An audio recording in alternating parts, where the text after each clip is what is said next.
Curiosity, who's using a blog at the moment with their own business? So a few people, but not maybe about a third. And is that like, how are you actually using that? Just give me some examples how you're using these blogs. I'm using it to create student engagement with the university. Okay. Educate. Educate? Okay. Yeah. Educate. So educate your customers or Yeah. Vendor relationships? Yeah.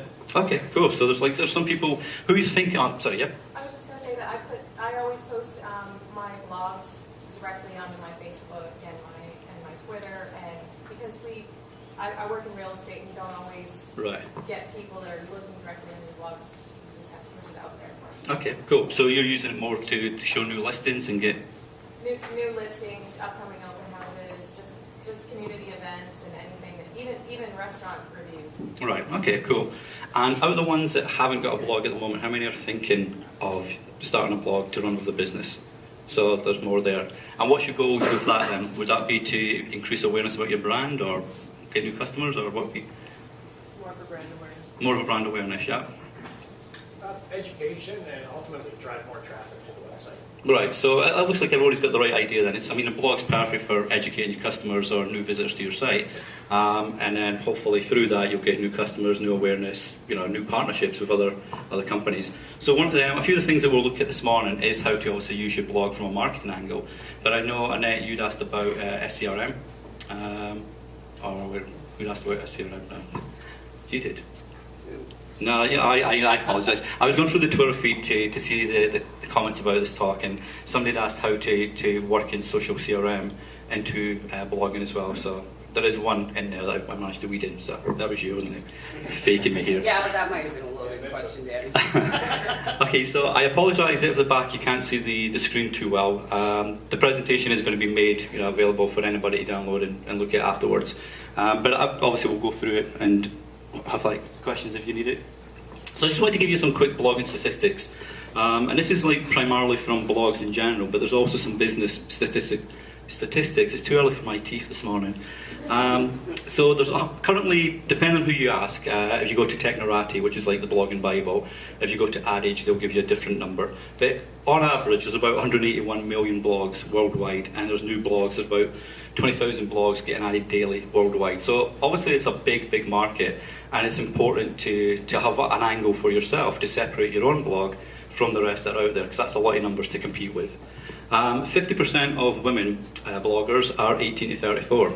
So again, if you use that information for your company, because marketing is a lot more than just obviously sales and marketing. You can use it for education, you can use it for customer retention because you're getting market feedback on your products, your services, etc. So you can you can improve your product that way and retain customers. So if your marketplace, for instance, is women within the 18 to 34 group, you know that they blog. So there's an opportunity for your brand to go out and partner with these bloggers and make them brand advocates for your company by partnering officially, giving them products for themselves to review or share with their readership, and that brings more eyeballs back to your own company. 1 in 3 bloggers are moms.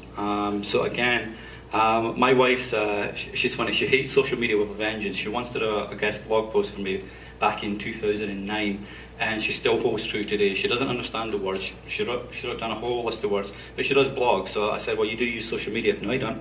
You do? No, I don't. So she likes blogging, but 1 in 3 bloggers are moms. So again, if your company's in that marketplace and your target audience, and it goes back to the previous figure, if your target audience is 18 to 34-year-old moms, you've now got a really captive audience that are blogging already. It makes sense to try and partner with these ladies to try, increase your own brand awareness. 70% have gone to college, so it's a very educated. I'll go back to the opening statement where the previous. The thoughts around bloggers was it was just lonely kids in bedrooms writing about space battles and girls in bikinis and stuff, or men in speedos, just not to be too sexist. But 70% have gone to college, so it's a very educated audience as well. So again, when you're creating your own blog or using your own blog, there's a way to do it properly. There's a way to really reach out to these guys and make sure that you're connecting with that audience. You're not speaking above them, you're not speaking below them. So using analytics and knowing exactly who's visiting your website and blog is really key to understanding how much content you should put out and what should be the voice of that content, which we would look at a little bit. 3 times more likely to be active on social media. This makes sense to me. It goes back to your point earlier. If you're blogging, you share it on Facebook and Twitter, it's raising more awareness about the blog posts. Because not everybody in the world is going to be waiting to read your blog post. That's a given. You know, you might like to think that, but not everybody's got their own things to do. But sharing it on Twitter and Facebook and LinkedIn groups, etc., has more chance, obviously, of it being picked up and shared with that audience. So it makes sense that bloggers are 3 times more likely to be on social media to make sure the content gets shared as much as possible. 1 in 4 active web users are bloggers. Again, it's like 25% of the web. If you think I think there's like 2 billion people currently online using websites, browsing, etc. So if you look at my maths off, a quarter of that is going to be 500 million. Yeah, that sounds about right. So 500 million people are bloggers. Again, that's there's a lot of people out there. So blogs are definitely important for your business. And 30% of blogs are consumer generated, which for businesses, most businesses on social media are in the B2B, the B2C space. That doesn't mean that you can't be an active B2B blogger. It actually gives you more opportunity to be a business-to-business blogger, because most people are reading consumer blogs or consumer-oriented blogs. If you're in the business-to-business market, it gives you a far better chance to actually stand out than a B2C blog. Doesn't mean to say you won't stand out with a B2C blog, so just in case you were worried that you've not got a chance to stand out that way. So that's just some quick stats on blogging. For business blogging statistics, so this is where it really starts to get interesting, and it's more relevant to the conversation today. So 60% of businesses have a blog. That's a little bit different from this room. I think it was maybe about 30% of businesses currently have a blog in here. But there was another 30 or so percent that said they were starting to think about blogging. So that ties into 60% of businesses have a blog. What that says is, if you don't currently have a blog and your competitor does, they've immediately gotten up over you as a business. 35% actively blog once a month. That's a lowish number. I'm a big fan. If you're going to do a blog, at least have once a week postings, preferably more if you really want to benefit from blogging. But once a month, that kind of, for me personally, and it's just a personal opinion, that misses opportunities with blogging for your business. But it's good to see that more than a third's blogging actively. Trouble is, 65% haven't updated in more than a year. For me as a customer, if I go onto your website and I see you've got a blog and you've not updated since October 2011, it kind of tells me you don't really care about your brand and you don't care about your business and you don't care about your customers. In which case, why should I give you my hard-earned money? I would just got your competitor down the road who's got a blog. They might just post once a month like the 35% here, but at least they're posting and they're putting regular content up, and it shows they're trying to understand the space that we're currently in. The figures on the right are more interesting, especially from a business approach. Businesses with more than 50 blog posts experience 77% increase in monthly leads. So again, if you're only posting once a month, you're going to have 12 blog posts, and you're going to lose out on that percentage of leads. And all this information comes from blogging.org, and you get stats from Nielsen and the likes of that. So it's documented stats. It does show that if you're blogging regularly and once a week on average, you will get a huge increase in lead opportunities for your business. Business-to-business blogs generate 67% more leads per month, with business-to-consumer blogs 88% more leads per month. So you can see the consumer market is more adept at social media and more accepting of blogs as a lead or a consumer angle for sales. But the business-to-business blogs, IBM's a great example of this. What they do with their servers and reseller packages is they've got an internal blog network that they go out to the resellers, and they work directly with the resellers to provide content, to provide offers, to provide education, and that helps IBM stand out in the marketplace from a blogging approach and from a social media approach to really show how B2B businesses can use the blogging platform. So you can see that there's definitely an opportunity for blogging. So this is obviously what we're here for this morning.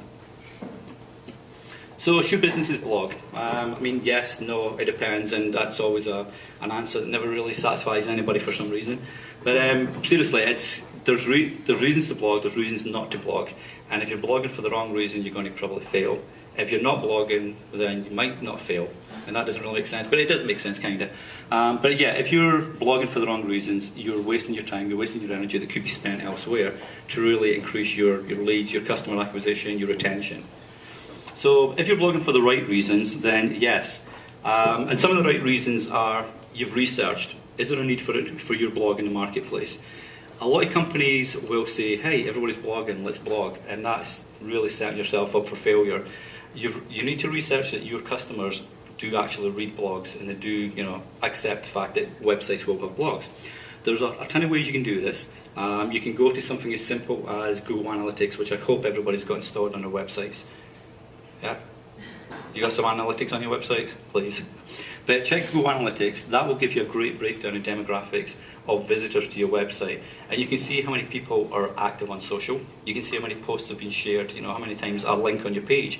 Even if you've not got any social sharing buttons on your website, people can obviously still copy and paste the URL and drop it into Facebook or Twitter and share a content page. So you can see how many referrals you get from social networks. That will tell you if you've got people that are active on social or people that are coming in on mobile browsers, because mobile visitors will generally always read blogs, although they'll be more adaptable to reading blogs.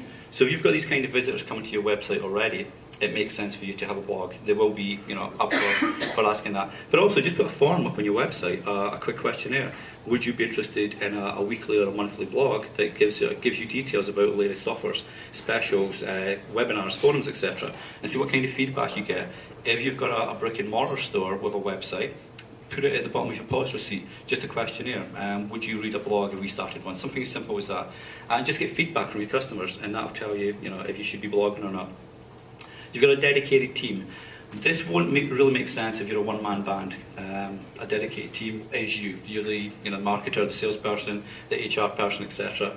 But if you are a company, even a small, medium-sized company, we say 2 to 5 people, if you've got people that are passionate about writing or making quick videos, because you don't have to write a blog, you can make a video blog, you can make a podcast, anything that's shareable for content is blogging essentially.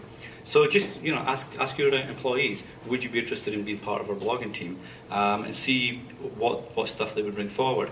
If you've got people that are actually passionate about doing something, yourself in business, the more passion you have, the more success you're likely to enjoy, because you don't give up as easily if you're just doing it for the money or doing it because you're told you have to do it by your boss. So make sure you've got the right team around you that want to blog, that want to share, want to educate, and want to interact with customers as well. Because the worst blogs that I see are the ones that you visit the comment section after a post that you really want to leave a comment on, you leave a comment and the blogger doesn't interact with you again. All they've done, they've put the post up and there's no reply to your question or comment afterward. And for me, you may as well just close comments off, because you're just clearly broadcasting whatever your message is, and you're not really caring about interacting and getting feedback afterwards. So make sure that the team that you put in place for blogging is up to jumping back in and advancing that conversation afterwards in the comments. A blog strategy. People say, well, it's a blog, why do you need a strategy?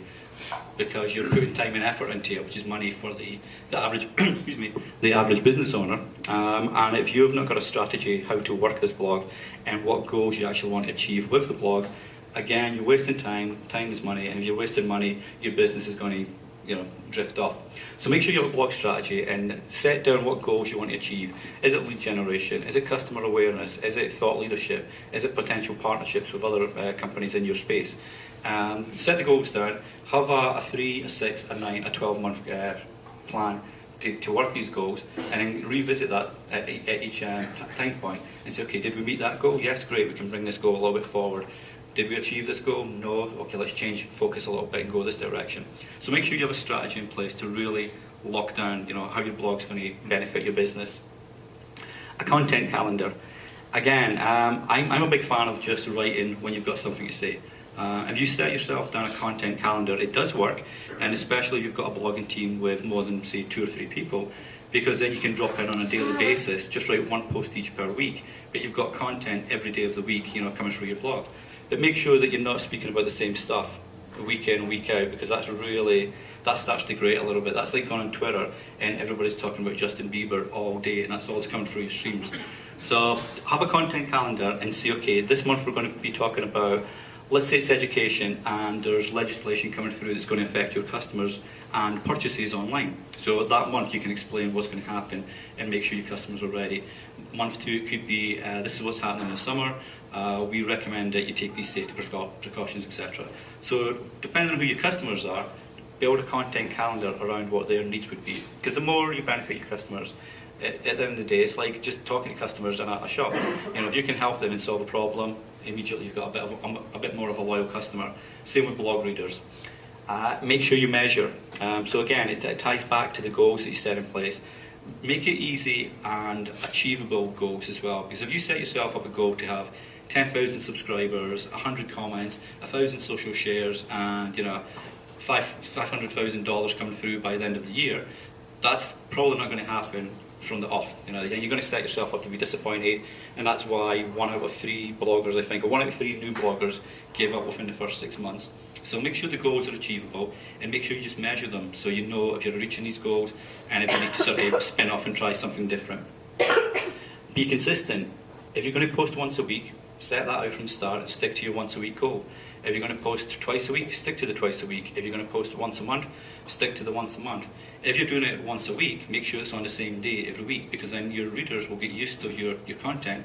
So even if they're doing something else, they'll say, okay, Jane's got content coming out on Shark Bait every Wednesday. I'm going to jump over to Jane's blog and check out the latest details about Shark Bait, for instance. So be consistent, and you'll keep readers up to date with what you're doing on that particular day, and you won't confuse them and lose them because you're posting on different days. Make sure it's open. Like I said, this goes back to the comments. If you're going to have a blog and you have comments, be open to answering these comments, and be open to criticism as well.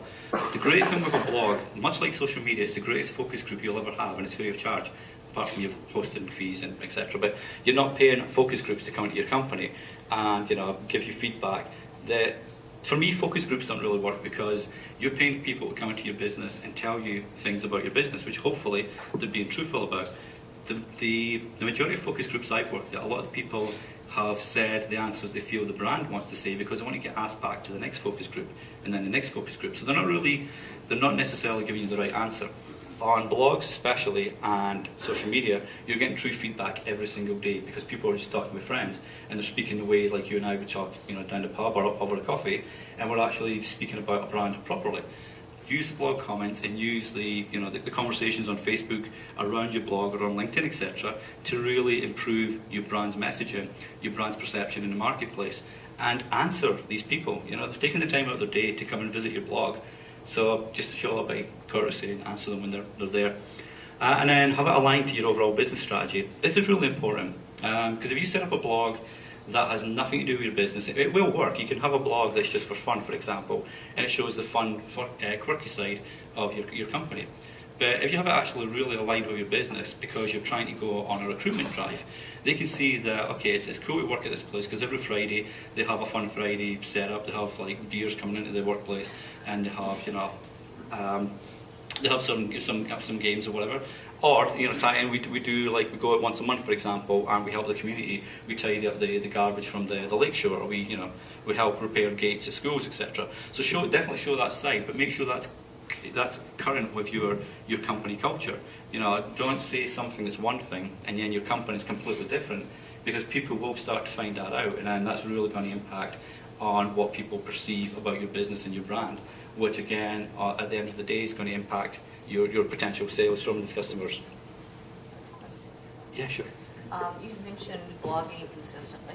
Is there a particular day of the week that people tend to check out blogs more often? There is. I don't know if it's right or not, but according to Technorati, Thursday mornings Eastern is the best time to post a blog post, because people are generally getting ready for the weekend, but they're closing down for the week, so they're starting to read more content.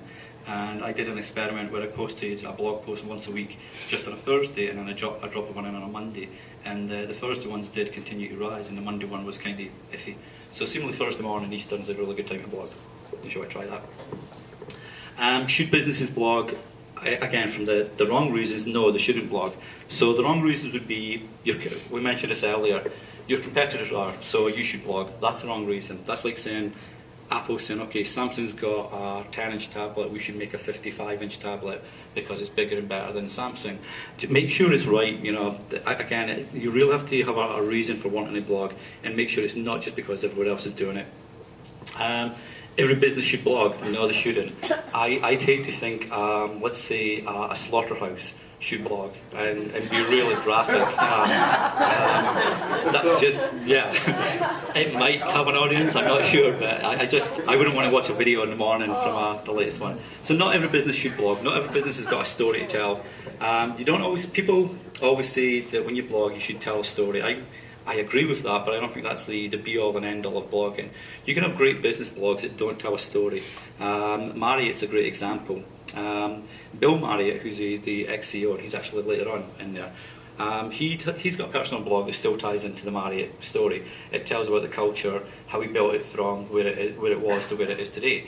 And he's got like loads of readers and they comment, but it's still a personal blog. He does the story side of it. The main Marriott blog, which is more like a news feed, just keeps you up to date with Marriott offers, air mile deals, etc. So it's more just a business angle, but it's still classed as a blog. So you don't have to blog, you don't have to tell a story when you blog, but you certainly shouldn't blog just because every business should blog. That's not a given. It will power range your SEO. If you know SEO it will. If you don't, it will really hurt your website. Especially with Google, they're continuously updating their algorithms, and if you're putting up content that's just out there to try game SEO and get your rankings up the search engines, Google will find out. The big famous case with JCPenney, I think it was last year or the year before, where they paid for tons and tons of backlinks and innocuous words like pantyhose, for example. So if you type in pantyhose in Google, you might get, say, 50 million results, and JCPenney was always at the top for, say, pantyhose, for pots, for pans, for cups, for socks. Nothing on major SEO, because they've been piling on paid backlinks to get these stupid words at the top of Google. Google found out, dropped them from page 1 down to page 52, essentially wiped out JCPenney's search engine optimization for a good 6 to 8 months before they could organically get back up there. So if you're thinking we should add a blog just for SEO value, I'd just be really wary of that. A blog is great for search engine optimization because it's live, it's content, it's always coming through, it's fresh, and if you use it properly, it can really drive audiences to your website. Just make sure that you understand SEO. And SEO isn't rocket science. You can go to seomoz.org and go to their FAQ section, and they've got a great tip section how to jumpstart your SEO for your websites or your blogs, and they show you how to do it properly, and they show you it's really simple to actually understand. seomoz.org, and I'll drop James some links for resources as well, so you can bring them out to everyone. So yeah, SEO is great, but just don't try and game it. Or you got a good deal on a flip cam. I love the flip cam actually. I thought it was a great little camera. But people say, okay, I've got a video camera, I'm going to do video blogging, and then you see these video blogs where you've got maybe an eyebrow that's on the screen and you hear a voice in the background, it's all echoey, and that's a video blog, and no, it's not. So if you want to make video blogs, cool, and people enjoy the real sort of raw nature of video blogs, and that's great, but just make sure you've still got a little semblance of sanity when you're creating these video blogs. Sit to the right, the left, or have a good background, a good story, but don't just go into video blogging because you've got a flip cam and you can upload a video to YouTube. Again, make sure that what you're putting online reflects to your brand and your brand values, because at the end of the day, that's the reason for getting into blogging or anything online. So, you made your decision. You can either start blogging or you can ignore blogging, continue what you're going to do currently. So what comes next? And this is Gary, and he's getting down to business, so we're going to join Gary. I have no idea who Gary is, by the way. I just did a Google search for getting down to business, and Gary popped up and I thought he's got to jump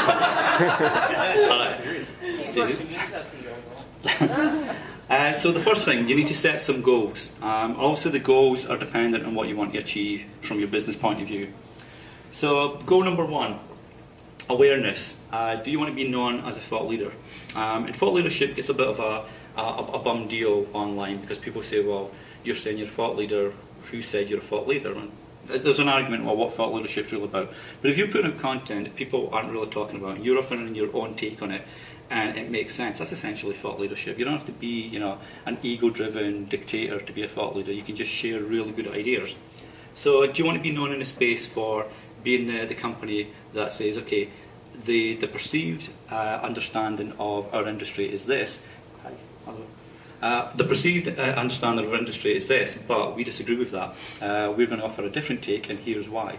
And again, that's really going to benefit your customers, definitely, but potential new customers, because everybody's been tagging along to the same ideas for 5-10 years.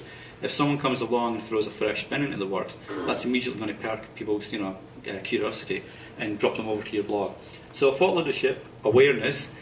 Now, awareness could be awareness of your customer. It could be awareness... No, that doesn't make sense, Danny. Too early, sorry. Awareness of your product, awareness of your brand, but it could be awareness of your competitors. One of the best ones, and I blogged about it this week actually, there was an advertising campaign over in the US for Audi and BMW. And what I liked about it, it was driving awareness from one brand about the competitor to make the first brand look really cool. So Audi put up a billboard that showed their latest, I think it was their A4 saloon car, and said, "Your move, BMW." So BMW came and dropped a billboard in that had the BMW M3 sports car, and it says "Checkmate." So it's like a nice little flip-flop back to Audi. Audi comes back with their R8 supercar and puts the billboard up next to the BMW one. So it's essentially saying, yeah, good move, but we're still better than you. So it's acknowledging the competitor, but it's still saying this is why you should come to Audi versus BMW. BMW came back a little bit cheekily. They never did it on the billboard, which would have been epic.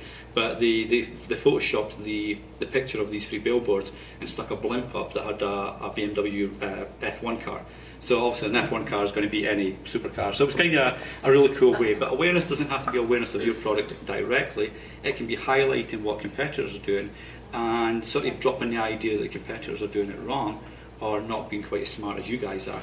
And that will drive awareness of your own brand because of that. Visibility. Again, this ties back into SEO. If you're a startup, for example, or if you're a small business that's maybe got a limited marketing or advertising budget, a blog is ideal for really getting your brand out there versus, say, spending $500 on a local paper ad that people may or may not see. Whereas with the blog, if you understand SEO and you're very strategic about where you share it and what groups you share a post with, that can really start to drive people to your website and immediately raise the visibility of your brand because of that. Once your brand's in the public eye, then it's up to you to sell the products and make sure you've got customers buying your products and coming back afterwards. And promotions, that's a given. You're in business for one reason, essentially, and that's to be successful. It may be to build a company up and sell it. It may be that you want to build a company up and then pass it on to your children, for example.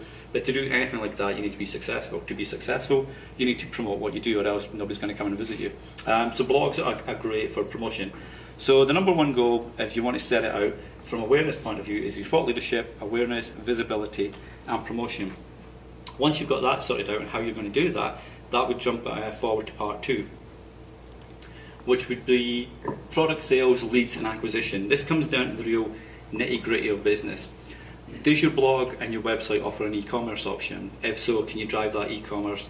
Can you drive sales from the e-commerce, or do you want to just use your blog to actually offer special promotions that now drives traffic to your brick and mortar store? RIM did a really good offer with I can't remember which one it was after the 9700, but essentially it was when RIM was really starting to dabble in social media. But they did a Facebook promotion where you like the page on Facebook, you would click through from Facebook and go to a blog post, and that blog post would give you a video that has this new phone and some of the cool new features and how the apps work, and it would say if you go into your local Best Buy or Rogers or Telus or whatever, and you claim this, you would get a special, I can't remember if it was like a discount on the price of the phone, or if it was an actual 2 months free out of a 12-month agreement. But that was kind of a cool way to drive traffic into the resellers versus just selling products online. Because the great thing with a blog or your website, if you work with partners from distribution channels or from products, etc., if you can drive traffic to their stores, they're more likely to refer customers to your brand versus the brand next to it in the store. So it's a great way to work with partners that don't have a web presence or don't have a blog presence, but you highlight their brick and mortar stores, and if you go in, you'll get a special promotion of your product. Sales, leads, and acquisition, it speaks for itself. The great thing with a blog is, yourself, excuse me, if you're trying to advertise in a trade magazine, you have to go through an editorial process. You have to be approved for the creative, the message, etc. And then it will slot into what their calendar is. And if they've got a business that's due to go out 1 month and you're a competitor to that business, they're going to give the number one spot to these guys and maybe put your ad in further down the magazine if you're lucky. Depends what agreement they've got with your competitor. With a blog, you don't have that problem. You can put up a new promotion immediately. You can send it out to your newsletter list, you can send it out online to Twitter, Facebook, etc. And your offers are constantly updating. Because you're constantly updating your offers, your content's changing. Because your content's changing, Google sees fresh content, your SEO value pops up, and you get more authority on your website. So it's a win-win all round. And then acquisition. Acquisition is, from a blog angle, acquisition is like a really good partnership. Because again, if you're sharing details about why people should buy from you, as opposed to your competitors, and you're given strong reasons to buy, and then you're shown afterwards that if you're going to ask questions in the blog comment section and you're answering these questions, people know that you're open to, you know, questions about your product, you're open to actually giving feedback, you're open to making sure that people are understanding why they should come to you, and that helps in the acquisition mode. It might not be an immediate sale, but people do remember Joe Blow over in Huntsville answered my question. When I'm in the market for Joe Blow's tools, I'm going to go back there and, you know, make sure. I'll ask again, are you still doing this particular product? What's the safety value of it? So because a blog's a great way to educate your customers, it really does help on the acquisition side, whether that's online or, like I say, driving foot traffic and sales to your brick and mortar stores. And goal number 3, again, marketing. A lot of people think marketing is just about the sales and the marketing angle and promoting your brand. But for me, the best marketing is the one that shows customers why they should stay with your brand. It costs a lot less to keep a customer than it does to go out and buy a new customer. Whether you're paying for Google AdWords, or you're paying for magazine ads, or you're paying for radio ads, etc. If you can retain your customers, that's a far stronger approach to business than trying to buy new customers all the time.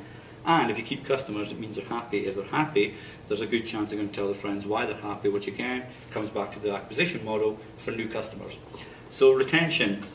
Use your blog to educate customers on changes to your product cycle, or changes to, again, going back to legislation, or why, you know, if there's a negative statement about your company, for example. Let's look at the XL food recall. Now, this might not have worked with XL because that's obviously a far bigger story than a simple blog post. But with the XL food recall, there's obviously a lot of stories going about: is it safe? Is it safe to reopen the plant? Should we, you know, send this food back? Is it poison or not? Now, if XL had a blog, and they might have, I've not checked, so that's my bad. But if XL had a blog, they could be using the blog to update. Honestly, they have to be honest, obviously, but update the current situation. So we're working with the Canadian Health Authority to recall. We're making sure that the problem's locked down. We've gone through this process to make sure the plant's clean, etc. All the suppliers that we sent the food out to have been contacted. If you've got any queries whatsoever, these are the contact numbers, this is the form to use, or these are the stores or the health centres to go to. So they could have put all that information up there and turned what's obviously a bad situation for XL Foods into a slightly more positive. It's not going to stop the fact that the food was contaminated, obviously. But it turns into a slightly more positive situation. It shows that they're caring about it, and they want to make sure that people have an option to get all the information in one place, where they should go and who they should speak to. So that's the way you can speak to on an education point of view, which comes back to retention, because customers can say, you know what, XL messed up, but they're on top of it, they know how to fix it. So let's see what happens when the decision from the Canadian Health Authority comes back, what XL is going to do then. Focus groups, yes ma'am. When Maple Leaf, Danny, had their Listeria outpost, did they do any blogging in relation to what you're talking about? I don't recall seeing blogs around. I know they were on Facebook pretty actively, and they did actually have some bloggers. I don't know if it was a blogger outreach program that they did, but I did see some bloggers talking about the situation away from the main Maple Leaf site itself. So they were active on social, and I think that definitely helped them, because if you can jump on, in social media, for example, if you can jump on something that's about to blow up in your face and take action and take charge, it's a far better result than waiting for the feedback to start coming in, then trying to counter the negativity after it started into a big waterfall. But yeah, I know they were definitely active on Facebook at the time of that outbreak.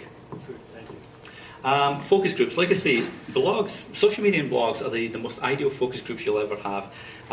One of the blogs that I write for, it's called Punk Views on Social Media, and essentially questions given views or standard views about, you know, ideas that are coming out from certain people on social media, and we kind of question that. And what happens then is people will jump in, they'll give us a really good, either they'll agree with the post or they'll completely disagree. They give us great ideas as to why they're disagreeing, which now really starts an active conversation in the comment section. Now that tells us that for that particular topic, we might have been off base. We might have just been really biased because we don't like a certain person or a certain company or a certain approach. And if that's the case, that would make us poor bloggers, because we're taking a biased shot at something without really backing it up with, say, facts or different opinions. So now that these comments come in, that's your feedback. That I used the example with the punk views on social media, but that's any company or any business would be the same. If you're writing about, say, what your competitor hasn't done correctly, but that's incorrect, you'll get fans of that brand coming in and say, well, you know, that's actually incorrect. And Audi was a great example. They tweeted yesterday and told me that the blimp that I mentioned earlier about the race cars, that was just photoshopped. I actually thought it was a blimp that they'd attached to the Audi billboard. It wasn't, so I went back and updated the post. Focus groups you're always getting feedback when you put a blog post out, as long as you're open to it. And that can help you improve no end, to make your product better, to make your company better. Because one of the best ones is Best Buy's Blue Shirt Nation.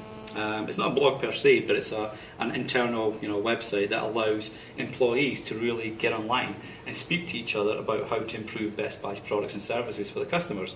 It was actually put together by 2 advertising guys, which I thought was really ironic. I thought, which advertisers care about customers? But, so Best Buy Nation is a great one. They're actually allowing some customers into Best Buy, Blue Shirt Nation now, to give feedback on how Best Buy is performing and what the service is like compared to other stores. So that's helping improve the sales training and the customer service training for their in-store employees. So, like I say, blogging and social media tied together, it's the best focus group you'll ever have, and it doesn't cost a lot of money. So if you're not taking advantage of that, you're really missing out on a huge opportunity. Churn and social CRM. Again, churn. If you lose customers, I don't care how successful you are as a company, you will close eventually. You look at Nokia, for example, one of the leading phone companies prior to, obviously, RIM, Apple, and Android. In Nokia, they're really struggling because they never really adapted. They're trying to come back with a Windows 8 phone, but they're losing customers left, right, and centre, and trying to buy customers back in. And because they're losing money from the outgoing customers, they're losing money effectively by trying to buy new customers. So if you can use your blog again to really show why customers should stay with you, and again, it goes back to the comments. If a question's asked in the comment section, and a customer says, well, why should I stay with you? You've done this, and it goes completely against what you do as a company. You can always educate. You say, well, we need to move and adapt with the times, or else the company's not going to be here. We really value your being with us as a customer. To continue your customer experience, we have to adapt, and we have to switch to, say, a mobile site versus a website. So now it may be, well, you don't have a smartphone, so I can't really visit your site. Well, if you sign up for a newsletter, we can still make sure you get the content. That's a little convoluted way to go about essentially keeping customers happy. But if you want to keep customers and keep customers happy and keep your business afloat, it doesn't matter how convoluted the process is you need to take. They don't need to know about that, but just make sure you are looking after your customers. And a blog comment section, again, is a great way to get feedback, see what your problem is, make sure that problem's sorted, update your blog to say how we've resolved this, and that should keep your customers happy. And social CRM, coming to your point about social CRM, it really ties back into the user experience. A CRM platform, whether it's a social CRM or whether it's a CRM offline platform like Act 2000 was the last one I used. I don't know if that's still in place or not. But anything that you do with your blog is essentially building the user experience for your customer. So if your reader comes in and they either email you after a post, or they leave a comment, or they drop a tweet about your post with so they'll share your post, but they have a little comment in their tweet about the post, that's giving you feedback, and that you can give that to say, okay, the sales message clearly wasn't good enough because people don't understand the jargon you use. That's improving the process. The FAQs that we've got on our website doesn't explain what's happening to the product, or doesn't explain really to the customer why our company should be used. So now we can get onto our content providers and say we need to change the message up on the website, make it simpler to understand. Again, it's improving the process. If it takes 5 weeks for a product to get delivered 20 miles down the road, there's clearly a bottleneck between shipping the product out, maybe the provider that takes the product, and the end result. So you can improve that process. So anything that you're getting feedback on from your blog, it's immediately improving your customer's experience, which makes you a better company, which ties back into the CRM angle for using a blog. So the proof's in the pudding. Everybody's talking about Twitter and Facebook. You should have a Twitter account. You should have a Facebook page. You should be on LinkedIn groups. You should be on Google+, etc. They're all great platforms, and they definitely do offer value. The problem is they're third-party platforms, and they could disappear at any time. Who remembers FriendFeed or Pounce or Plurk? So these were like really big names. I guess MySpace is coming back. It looks pretty cool what MySpace is doing now. But MySpace was one of the biggest in the game. They disappeared when Facebook came along. They struggled. So if your content is on a third-party platform and you're relying on a third-party platform like Twitter and Facebook to share your brand's message, if they go down at any time, you've just lost years and years of content, which you're not going to get back. With a blog, especially a self-hosted blog, that's your property. You can essentially, as long as you're not breaking the law or posting something that's illegal or whatever or questionable, that's essentially your property where you can back it up. You've got archives. You're not going to be told that you can't post this and you can't post that. So it's your property. That's why you should have a blog, because you can look after the content. Just on that though, with the different blog platforms, WordPress, Blogspot, is there any one that would be a more preferable open platform? Yeah, I always recommend WordPress.org, which is a self-hosted WordPress. There's two versions of WordPress. There's WordPress.com, which is a free hosted version. So WordPress hosts the site and you provide the content. And WordPress.org, so that's where you go to like a HostGator or a Bluehost, pay a monthly fee, install WordPress, and then start your blog from there. There's Blogger, which is Google's one. There's Typepad, which I'm not a huge fan of, and there's a couple other. Squarespace is pretty good. But from a blog angle, for simple ease of use, for a great content management system, tons of themes and templates to choose from, I always recommend WordPress.org. And if you go to like a Bluehost or a HostGator, they've got a one-click install as well. So you pay your monthly fee, you go to the admin dashboard, click install WordPress, and that sets your WordPress site up for you. And then you just start to fill it out with content and designs, etc. So why should you use it? Well, looking at this probably doesn't come very clearly on the screen here. But again, like I say, the presentation will be made available. But to give you an example, so based on the benefits, this is from a McKinsey report, the benefits of blogging versus, say, other external platforms. So improvement in benefits, a fully networked blog where you've got it tied into social networks, you've got it tied into your newsletter, you've got it tied into, say, a flyer or your POS at the end of your receipt. That shows a 26% increase on internal benefits, which means employers getting educated by their customers and by feedback from the blogs and the conversations around the blogs, and it's improving them as people to go out to the sales floor or to be online and interact with other folks online. Customer benefits is 21% and partner benefits is 24%. So essentially the same, and it goes back to the point earlier, where even if you've not got a blog yourself, but a partner has or a channel partner has, and you work with them, the partner benefits from the blog itself. If the partner benefits, then they'll continue to work with you, they'll continue to give you business versus giving you your competitors business. So there's benefits all the way down the line for fully networked blogs. For social technology usage, again, a blog will get you in front of people that use Twitter, that use Facebook, that use Google+, that use LinkedIn, because it's easy to set up a bunch of sharing buttons at the end of a blog post, and that allows people to share right away, obviously, and your content is now getting distributed to a further audience. So the benefits from there is 48% of employees benefit because they're now getting in front of more people because of sharing content and interacting with people. The more they interact, the more they get used to social media. The more they get used to social media, the better it is for your business if you're trying to break through the social media space.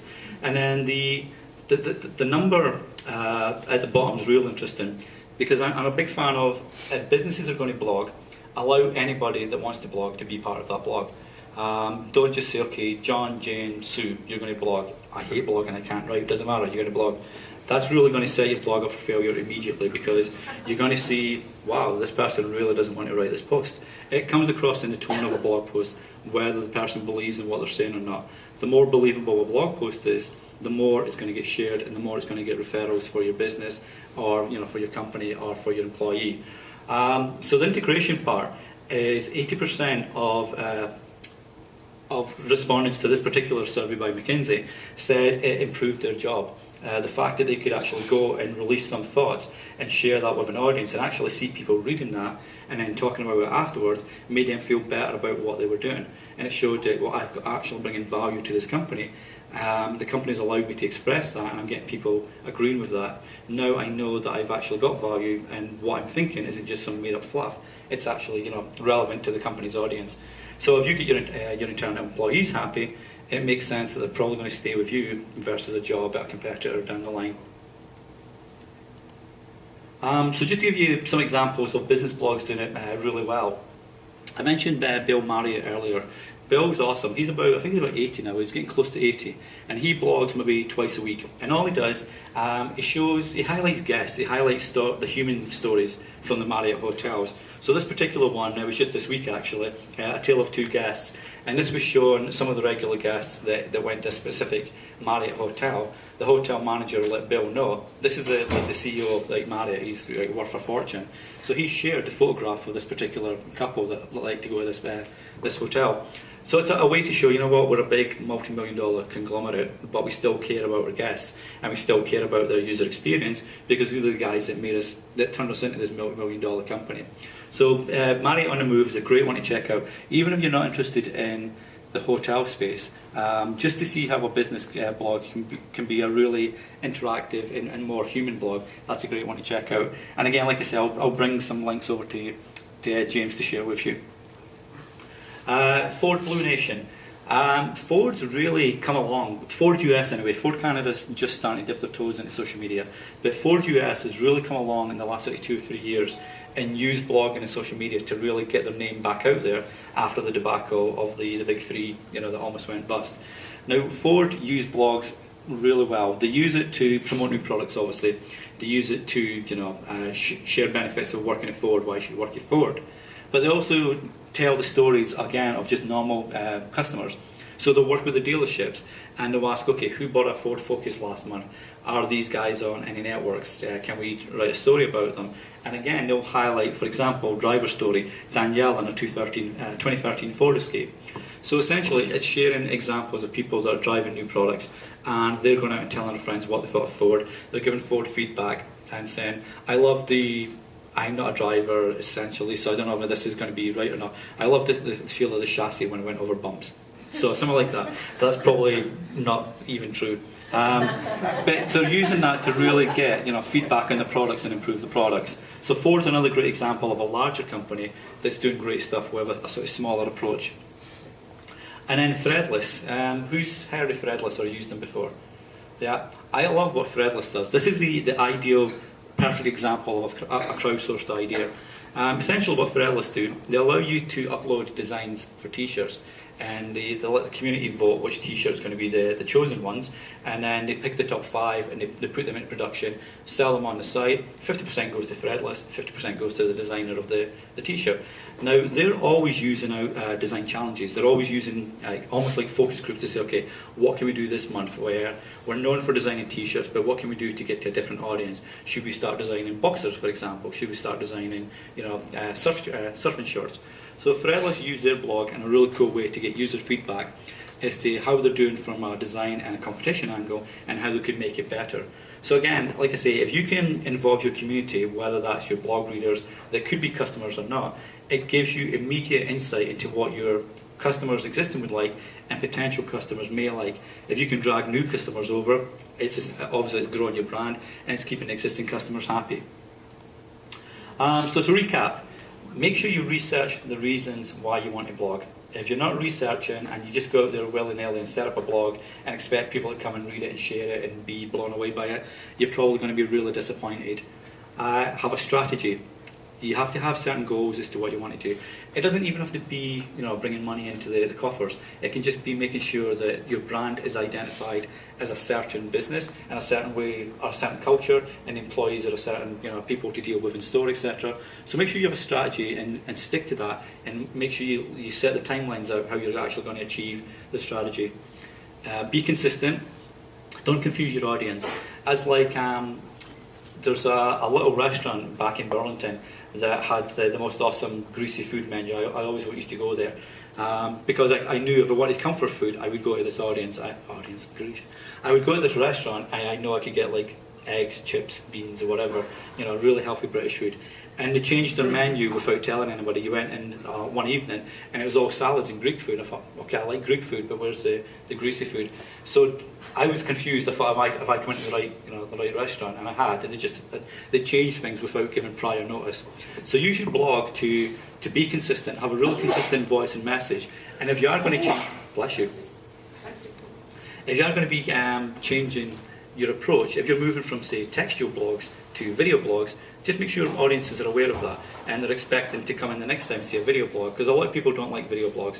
They prefer just the written word because they could read it on the train or read it on the commute or whatever. Video is not too friendly on smartphones. And measurement. Please, if you're setting up a blog or you've got a blog already, make sure you've got an analytics package in there. It could be Google Analytics, it could be Quantcast, it could be Woopra, and again I'll send you some details over with which package would be best for your type of blog.